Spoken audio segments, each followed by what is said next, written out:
বিদেশের বাজারে বাংলাদেশের নিজস্ব পণ্য এবং কোম্পানির ব্র্যান্ডিং করার আহ্বান রেখেছেন পার্বত্য চট্টগ্রাম বিষয়ক উপদেষ্টা সুপ্রদীপ চাকমা।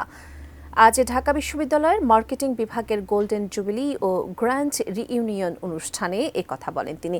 অনুষ্ঠানে সার্বিক ব্যবস্থাপনায় ছিলেন সুবর্ণ জয়ন্তী উদযাপন কমিটির আহ্বায়ক ও ঢাকা বিশ্ববিদ্যালয় মার্কেটিং বিভাগের চেয়ারম্যান অধ্যাপক ডক্টর ABM শহীদুল ইসলাম। এর পৃষ্ঠপোষকতা করেছে ঢাকা বিশ্ববিদ্যালয় মার্কেটিং অ্যালামনাই অ্যাসোসিয়েশন। অনুষ্ঠানে বক্তারা মেধার বিকাশ ঘটিয়ে দেশ এবং বিদেশে সফলতার স্বাক্ষর রাখতে মার্কেটিং বিভাগের শিক্ষার্থীদের প্রতি আহ্বান জানান।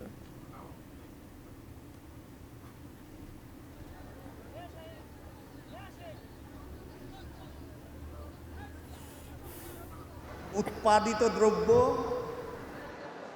উৎপাদকের কাছ থেকে আলটিমেট ভোক্তার কাছে নিয়ে যাওয়াটাই হচ্ছে মার্কেটিং, যেটা আমার মাস্টার সাহেবরা আমাকে শিখিয়েছেন। এই জিনিসটা আমি সারা জীবন মনে রেখেছি।